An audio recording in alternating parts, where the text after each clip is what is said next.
Welcome to sauce TV. నేను మీ అభిదిషన్. Scrub typhus ఇటీవల కాలంలో అందరికీ కూడా భయాందోళనకు గురి చేస్తోంది. ఈ జ్వరం ఏదైతే ఉందో, జ్వరం వస్తే ₹1000 ఖర్చు అవుతుందేమో అని కార్పొరేట్ హాస్పిటల్స్కు పరిగెత్తేటువంటి పరిస్థితి. ఈ నేపథ్యంలో ఈ జ్వరం అసలు లక్షణాలు ఏంటి, ఏ విధంగా ఉంటుంది, వస్తే భయపడాల్సిన అవసరం ఉందా, తదితర వివరాలు మనకు అందించేందుకు రామచంద్రారెడ్డి ప్రజా వైద్యశాల వైద్యులు డాక్టర్ ఎంవీఆర్ గారు మనతో ఉన్నారు. వారితో మాట్లాడదాం, దీని గురించి తెలుసుకుందాం. అసలు ఈ స్క్రబ్ టైఫస్ అంటే ఏంటి, ఇది ఎలా వ్యాప్తి చెందుతుంది? స్క్రబ్ టైఫస్ అంటే మనం ఈ మధ్య కాలంలో ఎక్కువగా వింటున్నప్పటికీ మామూలుగా ఇది చాలా వందల సంవత్సరాల నుంచి ఉన్నటువంటి జబ్బే. కాకపోతే గతంలో టెస్టులు లేవు, ఇప్పుడు టెస్టులు అందుబాటులోకి వచ్చాయి. అందుకని ఇప్పుడు ఏదో ఎక్కువ అవుతుంది అన్నటువంటి భయం ఉంది. కానీ వాస్తవంగా ఇది చాలా సంవత్సరాల నుంచి, దరిదాపుగా కొన్ని వందల సంవత్సరాల నుంచి ఉన్నటువంటి జబ్బే. ఇది ఒక రకమైనటువంటి ఆర్గానిజం, దీనివల్ల వచ్చేటువంటి జబ్బు. ఆ ఆర్గానిజం పేరు ఏంటంటే తుసి గుమ్షి అంటారు. ఇది వినడానికి కొద్ది కష్టంగా ఉన్నప్పటికీ ఇది ఒక రకమైనటువంటి కీటకం, క్రిమి వల్ల వచ్చేటువంటి ఇది ఒక కీటకం. అది చిగ్గర్ అనేటువంటి ఒక కీటకం కుట్టినందువల్ల వచ్చేటువంటిది. ఇవి ప్రధానంగా కొద్ది పొలాల్లో ఉండడం, అడవుల్లో ఉండడం, ఒక బాగా చిక్కగా ఉన్నటువంటి చెట్లు ఉండడం, అటు వాటి మీద ఉంటుంది. ఇది ఒకరి నుంచి ఒకరికి వచ్చేటువంటి జబ్బు మాత్రం కాదు. ప్రధానంగా ఇదేంటంటే ఆ క్రిమి కుట్టడం వల్ల, ఆ కీటకం కుట్టడం వల్ల వచ్చేటువంటి జబ్బు. ఒకరి నుంచి ఒకరు మాత్రం రాదు. ఇది జ్వరంలో దీనికంటూ ప్రత్యేక లక్షణాలు ఏంటూ ఏమి లేవు. మామూలుగానే మలేరియా జ్వరం, టైఫాయిడ్ జ్వరం లాగానే జ్వరం వస్తుంది. జ్వరం ఎక్కువగా ఉంటుంది. ఒక 4-5 రోజుల్లో ప్లేట్లెట్స్ తగ్గిపోతాయి, ఒళ్ళంతా నొప్పులు ఉంటుంది. ఇంకా రాను రాను బీపీ తగ్గిపోవడం, ఇలాంటి ప్రమాదం కూడా జరిగే అవకాశం ఉంది. దీనికి ప్రత్యేకంగా లక్షణాలంటూ ఏమీ లేవు. అయితే దీని లక్షణాల్లో ఒక ప్రత్యేకత ఏంటంటే ఎస్చర్ అన్నటువంటి ఒక మచ్చ. అంటే ఒంటి మీద ఎక్కడైతే ఆ కీటకం కుడుతుందో అక్కడ నల్లటి మచ్చ వస్తుంది. అంటే కాలిన బొబ్బలాగా ఉండి చుట్టూ నల్లగా ఉండడం అన్నటువంటిది వస్తుంది.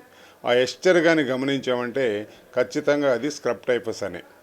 స్క్రబ్ టైఫస్కి మందులు వాడడం కానీ మొదలు పెడితే జస్ట్ 2-3 రోజుల లోపలనే ఆ జబ్బు తగ్గిపోతుంది. అయితే దాన్ని గుర్తించకపోతే లోపల జ్వరం ఎక్కువయ్యి లోపల శరీరంలో అనేక మార్పులు వస్తూ క్రమంగా ఏంటంటే బీపీ తగ్గిపోవడం, కణాలు తగ్గిపోవడం, షాక్లోకి వెళ్ళిపోయి ప్రమాదం జరిగినటువంటి పరిస్థితి కూడా ఉంది. కానీ వాస్తవంగా దాన్ని ఎర్లీగా కనుక గుర్తిస్తే దానికి మంచి మందులు ఉన్నాయి. డాక్సిసైక్లిన్ అన్నటువంటి మందు ఉంది, ఎజిత్రోమైసిన్ అన్నటువంటి మందులు ఉన్నాయి. ఇవి పెద్ద ఖరీదు కూడా కాదు. వాటిని వాడితే మందులు వాడినటువంటి 2-3 రోజుల లోపల జ్వరం తగ్గిపోతుంది, తీవ్రత కూడా తగ్గిపోతుంది, ప్రమాదం కూడా పెద్దగా ఉండేటువంటి అవకాశం లేదు.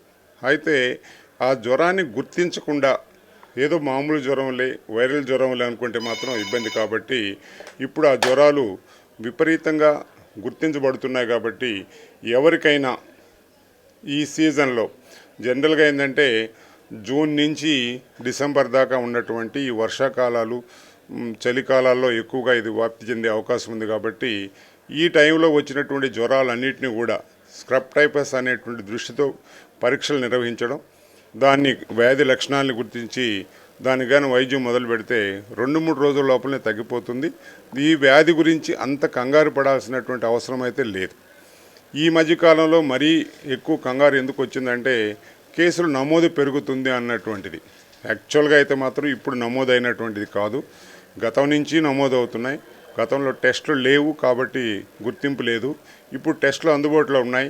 ఈవెన్ గ్రామ స్థాయికు మండల స్థాయిలో కూడా టెస్టులు, ర్యాపిడ్ టెస్టులు అందుబాటులో ఉన్నాయి. కాబట్టి ఈ గుర్తింపు పెరుగుతుంది. కాబట్టి జాగ్రత్త తీసుకోవాలి, అది భయపడాల్సినటువంటి అవసరం లేదు. అంటే ఈ జ్వరం వచ్చిన తర్వాత ఎన్ని రోజులు ఉంటుంది, నిర్లక్ష్యం చేయడం వల్ల కలిగేటువంటి దుష్పరిణామాలు ఏంటి? జ్వరం మామూలుగా వచ్చిన తర్వాత అంటే ఆ కీటకం కుట్టిన తర్వాత 4వ రోజు 5వ రోజుకి జ్వరం వస్తుంది. జ్వరం 2-3 రోజుల్లో తీవ్రం అవుతుంది. గుర్తించకపోతే మాత్రం వారం 10 రోజులు కూడా జ్వర తీవ్రత పెరుగుతూ పోయి ప్రమాదం జరిగే అవకాశం ఉంది. నేను ఇందాక చెప్పాను, జ్వరంలో మామూలుగా ఏంటంటే ఒళ్ళు నొప్పులుగా ఉండడం, తలనొప్పిగా ఉండడం, చలి వణుకుగా ఉండడం, తీవ్రమైనటువంటి నీరసంగా ఉండడం ఇలా ఉంటుంది. గుర్తించినామంటే ఎస్టర్ని ఆ పైన మచ్చను గుర్తించినా లేదు టెస్ట్ చేసి కానీ స్క్రబ్ టైఫస్ అని నిర్ధారణ కానీ జరిగితే మందులు వాడిన 3వ రోజు 4వ రోజు కల్లా జ్వరం కంట్రోల్ అవుతుంది. కాబట్టి ఆ లక్షణాలను దృష్టిలో పెట్టుకోవడం కంటే ఈ సందర్భంలో ఈ స్క్రబ్ టైఫస్ ఉంది అన్నటువంటి దృష్టితో ప్రతి వైద్యుడు కూడా ఆలోచించాలి. ప్రతి రోగి కూడా అది కూడా టెస్ట్ చేయించుకుంటే మంచిదన్న దానికి రెడీ కావాలి. అలాగే ప్రధానంగా పొలాల్లో, అడవుల్లో ఇటువంటి చోట్ల పనిచేసేటువంటి వాళ్ళు ఎలాంటి జాగ్రత్తలు తీసుకుంటే మంచిదంటారు? ఇది ప్రధానంగా పొలాల్లో, అడవుల్లో పెద్ద పెద్ద మొక్కలు ఉన్నటువంటి దగ్గర ఆ క్రిమి ఉండేటువంటి అవకాశం ఉంది. కాబట్టి ఆ ప్రాంతంలో ఉన్నటువంటి వాళ్ళు వాస్తవంగా అయితే ఎక్కడ మన ఒంటి మీద ఆ క్రిమి లేకుండా, క్రిమి చేరకుండా, క్రిమి వాలకుండా మనం పూర్తిగా చేతుల నిండా ఉన్నటువంటి చొక్కాలు, పూర్తిగా కాళ్ళ వరకు ఉన్నటువంటి ప్యాంట్లు వేసుకోవడం మంచిది. అయితే ఇది చెప్పడానికైతే బాగుంటుంది కానీ ఫీల్డ్లో గ్రామంలో ఉన్నటువంటి వాళ్ళు ప్యాంట్ వేసుకొని ఫుల్ షర్ట్ వేసుకొని పనులు చేయడం అన్నటువంటిది అయ్యే పని కాదు. కాబట్టి వీలైనంత వరకు దూరంగా ఉండడం, తర్వాత గడ్డిలో పడుకోవడం కానీ నేల మీద పడుకోవడం కానీ చేయకుండా ఉంటే మంచిది. ఎందుకంటే అక్కడ క్రిమి ఉండొచ్చు, అది మన ఒంటి మీద చేరి అక్కడ కుట్టొచ్చు. అందుకని వీలైనంత వరకు అలా గడ్డిలో ఉండడం కానీ గడ్డి మీద పడుకోవడం కానీ చేయకూడదు. వీలైతే ఫుల్ హ్యాండ్స్ వేసుకోవడం, ప్యాంట్ వేసుకోవడం, ఆ క్రిమి మన ఒంటి మీద వాలకుండా చూసుకోవడం చేయగలిగితే మంచిది. అలాగే స్క్రబ్ టైఫస్కు వ్యాక్సిన్ ఏమైనా ఉందా? స్క్రబ్ టైఫస్కి వ్యాక్సిన్ లేదండి, ఎందుకంటే ఇంతవరకు కనుగొనబడలేదు. మందులు ఉన్నాయి, డాక్సైక్లిన్, ఎజిత్రోమైసిన్ అనే మందు ఉంది. పెద్ద ఖర్చు కాదు, జస్ట్ 5 days వాడితే పూర్తిగా జబ్బు నయమయ్యే అవకాశం ఉంది. రాకుండా తీసుకునే జాగ్రత్తల్లో మనం ఈ సీజన్లో జాగ్రత్తగా ఉండడం ఒకటి. ఒంటి మీద జ్వరం వచ్చినప్పుడు స్క్రబ్ టైఫస్ అనేటువంటి అనుమానంతో కూడా ఒంటి మీద మచ్చని మనమే పరిశీలించుకోవచ్చు పేషెంట్లే. లేదు డాక్టర్ దగ్గరికి వెళ్ళినప్పుడు ప్రతి డాక్టర్ కూడా దాన్ని పరిశీలించడం కానీ చేస్తే సరిపోతుంది. వ్యాక్సిన్ ఇంతవరకు లేదు. ప్రస్తుతం కనుచూపు మేరలో వ్యాక్సిన్ అందుబాటులోకి వచ్చే అవకాశం కూడా లేదు. అలాగే మందులు తీసుకుంటే మందులు ఎంతకాలం వాడాల్సి ఉంటుంది? ఈ మందులు కానీ 5 రోజులు మాత్రమేనండి. ఆ మందులు మొదలుపెట్టిన 3వ రోజు కల్లా జవాబు వస్తుంది. 5వ రోజు కల్లా పూర్తిగా మనం మందులు వాడాల్సిన అవసరం లేదు. జ్వరం తగ్గిన తరువాత 2 రోజుల వరకు మాత్రమే ఈ మందులు వాడాలి, అంతకు మించి వాడాల్సినటువంటి అవసరం లేదు.